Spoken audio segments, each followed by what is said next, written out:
Nico, when you said just now change in identification, it's not you stop identifying with body mind or with the image of the separate self and you identify with something else. It's a cessation, it's more like a cessation of the identification because there's nothing else with what to identify, really, no? Yeah. I talked about it in different ways. One of them is a change in identification because we can identify with really specific, contracted, or specific thoughts, and we can identify with a lot more spacious thoughts. And that's, in a sense, it's an improvement. Okay. But ultimately, yes, what I was saying, the last thing I was pointing to is the emptiness, which is the ending of the identification.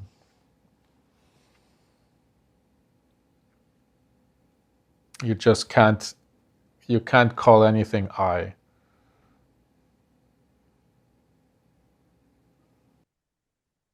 Yeah, okay. Yeah, that just confused me when you said change, what you meant. Yeah, but there is, I think, more than not, there is a change in identification.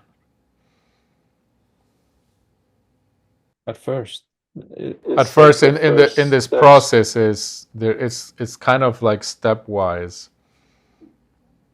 where you can be so identified with a really uh, defined mental structure, and then you move out of the identification with thought into the sensations, for example, the body, where now the body, the identification in mind isn't just the image of a body, it's including a deeper relationship with the body and the sensations in the body. And so that's already kind of an expansion, an opening up, a freeing of the identification from purely thought to body mind.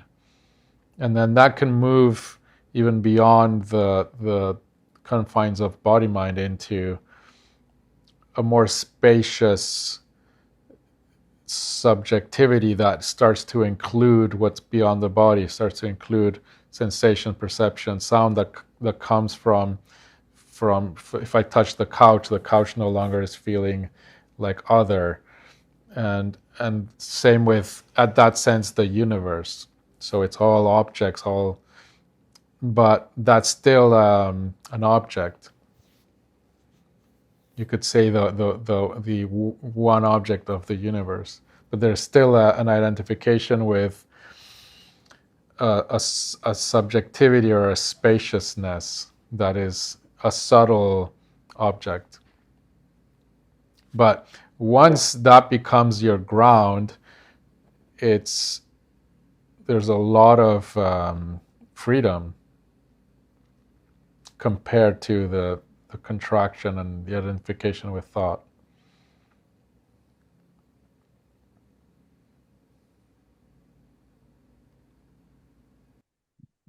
So it can be like yeah, yeah, what's like a subtle object that includes like you being part of everything and you being in everything, but it's still like a Yeah, the subjectivity, you could call it the ultimate subjectivity, or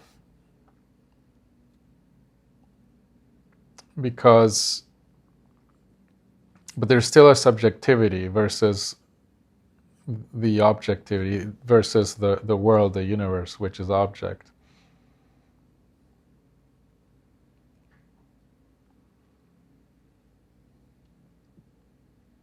But this is very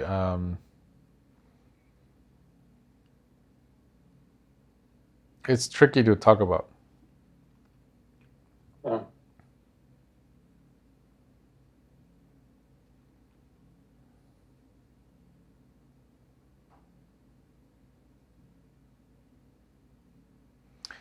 For example, you could recognize that your thoughts, your sensations, and everything you experience in the experience of the world, sound, sight, it's all happening in the same, call it space.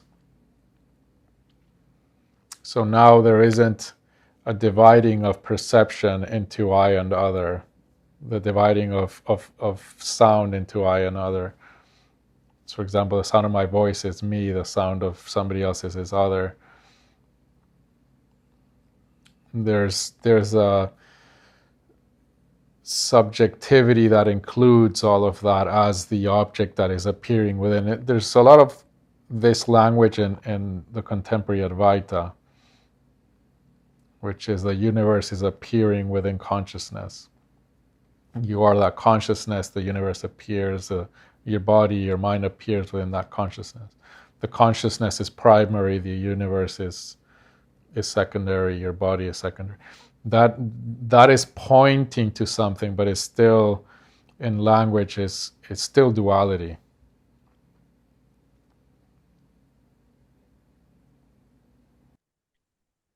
But if you have that glimpse, or at that moment, it's not duality. The how you conceptualize afterwards, is that what you're saying? Well, it really depends on the glimpse, but because you could glimpse at different levels. But what I'm talking about is when that becomes your ground, meaning most of the part of time of your day, what is your experience of self? Mm.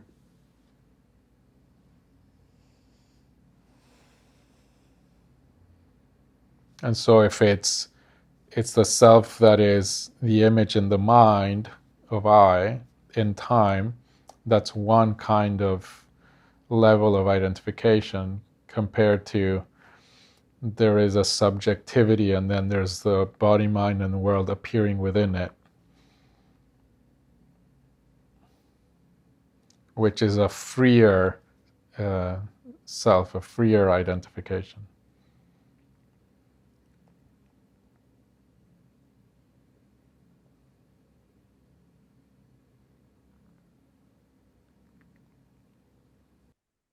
And you're saying that you can be established in a further than that, Yeah, like that you're nothing at all. yeah,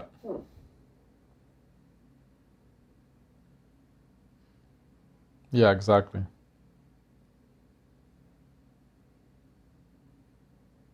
Mm. I mean, saying you're nothing at all already doesn't work, but What? you can't say what, because you just said you realize you're nothing at all. Being nothing is already something. It's you can't put words to it. Yeah, I can't even. I don't even try to imagine it. I know I can't imagine it. Yeah. It's the word that's been used that I relate to the most is emptiness, but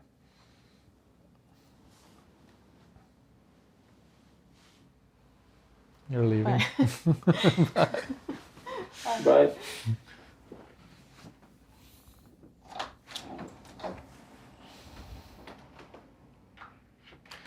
Emptiness as the nature of everything, including self.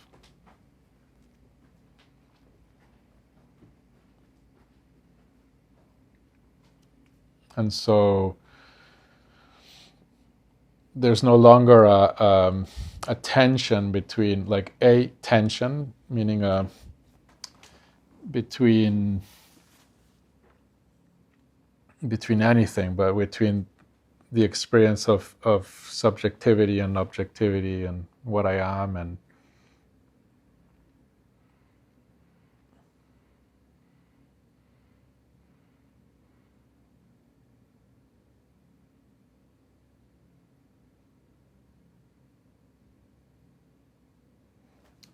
another way I would describe it in that,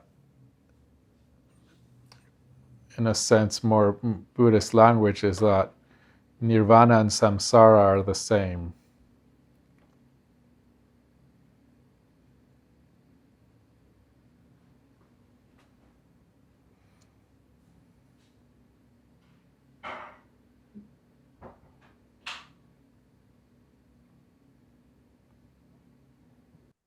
Samsara was the world, right?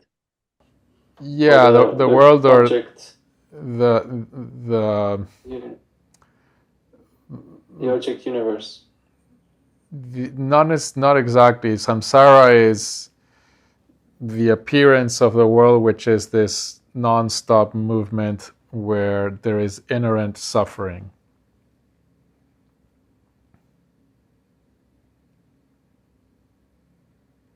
Okay.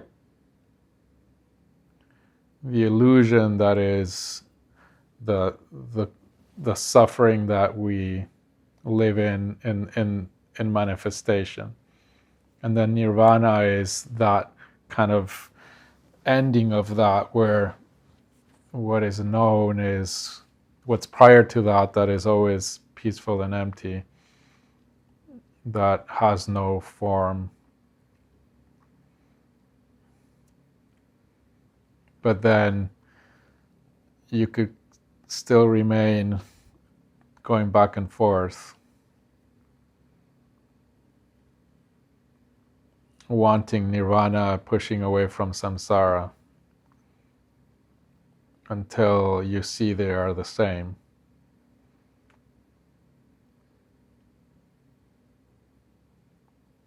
There's not two, so that's Advaita.